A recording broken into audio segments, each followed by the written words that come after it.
সঙ্গীতে বিশেষ অবদানের জন্য এবছর 2024 সালে ভারতের চতুর্থ সর্বোচ্চ বেসামরিক সম্মাননা পদ্মশ্রী পেলেন বাংলাদেশের প্রখ্যাত রবীন্দ্রসঙ্গীত শিল্পী রেজওয়ানা চৌধুরী বন্যা। এর আগে 2017 সালে ভারত থেকে বঙ্গভূষণ পদক লাভ করেন তিনি। ভারতের সর্বোচ্চ বেসামরিক সম্মাননা হচ্ছে ভারতরত্ন, তারপরে রয়েছে পদ্মবিভূষণ, পদ্মভূষণ ও পদ্মশ্রী। নানা ক্ষেত্রে বিশেষ অবদানের জন্য দেয়া হয়ে থাকে পুরস্কারগুলো। 2016 সালে বাংলাদেশ সরকার বন্যাকে দেয় দেশের সর্বোচ্চ বেসামরিক পুরস্কার স্বাধীনতা পদক। তিনি সুরের ধারা নামে একটি সঙ্গীত শিক্ষা প্রতিষ্ঠানও চালু করেন। নারী জাগরণের অগ্রদূত বেগম রোকেয়া সাখাওয়াত হোসেনের লেখা উপন্যাসিকা সুলতানা'স ড্রিম ইউনেস্কোর বিশ্ব স্মৃতি বা ওয়ার্ল্ড মেমোরির তালিকায় স্থান পেয়েছে। মঙ্গোলিয়ার রাজধানী উলানবাটরে ইউনেস্কোর memory of the world committee for Asia and Pacific বা মৌক্যাপের 10ম সাধারণ সভায় এই সিদ্ধান্ত নেওয়া হয়। স্বীকৃতির তালিকায় দ্বিতীয় নামটি বাংলাদেশের পক্ষ থেকে মৌক্যাপের কাছে সুলতানা'স ড্রিমের নামের আবেদন জানিয়েছিল মুক্তিযুদ্ধ জাদুঘর। শত বছরের আগের লেখা সুলতানা'স ড্রিম বিশ্ব সাহিত্যের ইতিহাসে ধ্রুপদী নারীবাদী কল্পকাহিনীর অংশ। এই উপন্যাসিকায় কেবল নারীর ক্ষমতায়নই নয়, পরিবেশ ও জলবায়ুর প্রসঙ্গ উঠে এসেছে। এর আগে ইউনেস্কোর বিশ্ব প্রামাণ্য ঐতিহ্যের তালিকায় আন্তর্জাতিকভাবে স্থান পেয়েছে বঙ্গবন্ধু শেখ মুজিবুর রহমানের 7 মার্চের ঐতিহাসিক ভাষণ। যমুনা নদীর বুকে সম্পূর্ণ দৃশ্যমান হয়েছে বঙ্গবন্ধু শেখ মুজিব রেলওয়ে সেতু। নির্মাণাধীন সেতুটি সবকটি স্প্যান বসানো হয়েছে। গত এপ্রিল থেকেই সেতুর 4.8 কিলোমিটারের পুরোটাই দৃশ্যমান। জাপান ও বাংলাদেশ সরকারের যৌথ অর্থায়নে সেতুটি নির্মিত হচ্ছে। এর নির্মাণ ব্যয় 16,780 কোটি টাকা। 2020 সালের 29 নভেম্বর প্রধানমন্ত্রী শেখ হাসিনা সেতুটির নির্মাণ কাজের ভিত্তিপ্রস্তর স্থাপন করেন। সমান্তরাল ডুয়েল গেজ ডাবল ট্র্যাকের এই রেল সেতুর পিলার নির্মাণে পাইলিং এর কাজ শুরু হয় 2021 সালের মার্চ মাসে।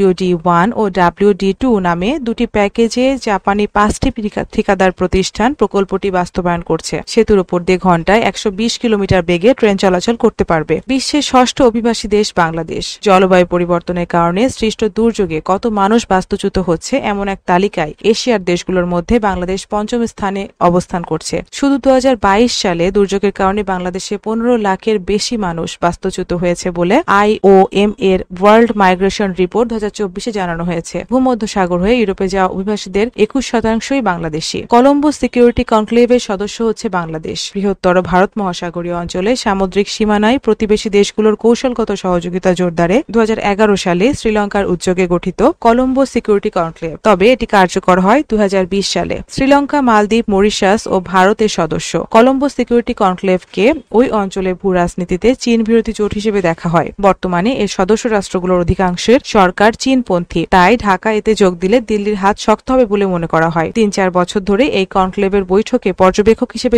অংশ নিচ্ছে বাংলাদেশ। ভারতে আগামী জুন মাসে নতুন সরকার গঠিত হওয়ার পর দিল্লিতে প্রথম যে বিদেশি সরকার প্রধান বা রাষ্ট্রপ্রধান রাষ্ট্রীয় সফরে আসবেন তিনি বাংলাদেশের প্রধানমন্ত্রী শেখ হাসিনা। বিশ্বের সবচেয়ে জনপ্রিয় খেলা ফুটবল। 25শে মেকে বিশ্ব ফুটবল দিবস হিসেবে ঘোষণা করেছে জাতিসংঘ। গত মঙ্গলবার জাতিসংঘের সাধারণ পরিষদে সদস্যের দেশগুলোর ভোটে চলতি বছর থেকে বিশ্ব ফুটবল দিবস পালনের সিদ্ধান্ত হয়েছে বলে জানিয়েছে বার্তা সংস্থা এপি। ফুটবল দিবস হিসেবে 25শে মেকে নির্ধারণ করা হয়েছে 1924 সালের 1 তারিখকে সামনে রেখে। 100 বছর আগের 25শে মেতে প্যারিসে গ্রীষ্মকালীন অলিম্পিকে ফুটবল ইভেন্ট শুরু হয়েছিল। সেটি ছিল ফুটবলে বিশ্বের সব অঞ্চলের প্রতিনিধিত্ব থাকা প্রথম আন্তর্জাতিক টুর্নামেন্ট। রেমিটেন্স গ্রহণের তালিকায় বাংলাদেশের অবস্থান বিশ্বের মধ্যে 8ম। 2022 সালের রেমিটেন্স প্রাপ্তির দিক থেকে এই তালিকায় প্রতিবেশী দেশ ভারতের অবস্থান সবার উপরে। প্রধানমন্ত্রীর উদ্ভাবন কমিউনিটি ক্লিনিককে দ্য শেখ হাসিনা ইনিশিয়েটিভ হিসেবে স্বীকৃতি দিয়েছে জাতিসংঘ। দেশের অন্তর্ভুক্তিমূলক উন্নয়নে অগ্রাধিকার দেওয়া হয়েছে প্রান্তিক জনগোষ্ঠীকে। পার্শ্ব প্রতিক্রিয়ার কথা স্বীকার করে বাজার থেকে সব করোনা টিকা তুলে নিল অ্যাস্ট্রাজেনেকা। ডলারের ক্রলিং পেগ কি, কেন করতে হলো? বাংলাদেশ ব্যাংক টাকা ডলারের যে বিনিময় হার পদ্ধতি ঠিক করেছে তার নাম কলিং পেগ। আক্ষরিক বাংলা করলে হয়, এখন থেকে দেশের মধ্যে ডলারের দর লাফ দিতে পারবে না, কেবল হামাগুড়ি দিতে পারবে। আর সেই হামাগুড়ি দিতে হবে নির্দিষ্ট একটি সীমার মধ্যে। সীমার বাইরে যাওয়া যাবে না। সীমাটা কি? আপাতত সেই সীমা হচ্ছে 117 টাকা। এর নাম হচ্ছে ক্রলিং পেড মিড রেট বা মধ্যদর। ডলারের বিনিময় মূল্য এর আশেপাশেই থাকতে হবে, অর্থাৎ বিনিময় হারের আর কোনো উচ্চ সীমা বা নিম্ন সীমা নেই, কিন্তু মধ্যসীমা আছে। এটাই মেনে চলতে হবে। বলা যায় স্বাধীনতা আছে, তবে অবশ্যই তা নিয়ন্ত্রিত।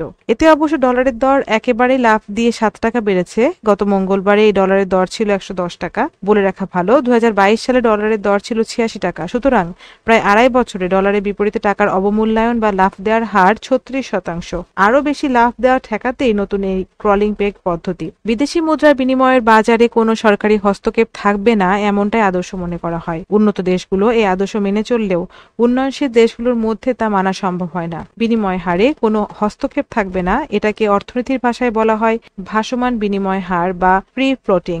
অর্থাৎ বিনিময় হার সম্পূর্ণ বাজার ভিত্তিক। বাজার ঠিক করে দেবে বিনিময় হার কত হবে।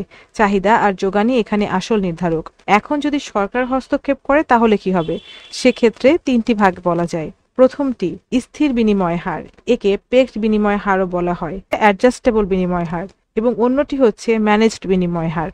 এগুলোর মধ্যে ক্রলিং পেগ আসলে স্থির বিনিময় হারেরই আরেকটি রূপ। অর্থাৎ বিনিময় হার স্থির করা আছে, সেই স্থির করা হারের আশেপাশে ডলার বিনিময় করতে হবে সব পক্ষকে। এই যে মধ্যদর 117 টাকা, এটি বাংলাদেশ ব্যাংক যে কোনো সময় বদল করতে পারে। বিশেষ করে অর্থনৈতিক পরিস্থিতির ওপর তা নির্ভর করবে। সাধারণত অর্থনৈতিক পরিস্থিতি নিয়ন্ত্রণ না থাকলে, বিনিময় হার অস্থিতিশীল হওয়ার প্রবণতা থাকলে এবং মূল্যস্ফীতি উচ্চ হারে থাকলে কোনো দেশ ক্রলিং পেগ পদ্ধতি অনুসরণ করে। বাংলাদেশ এই পরিস্থিতির মধ্যেই আছে। উন্নয়নশীল দেশগুলোতে এই পদ্ধতি বেশি দেখা যায়। আইএমএফ এর শর্তমতে অবশেষে ক্রলিং পেগ হলো। তবে বলে রাখা ভালো, অতীতের ভুলের মাসুল হচ্ছে এই ক্রলিং পেগ ও উচ্চ মূল্যস্ফীতি। বিশ্বে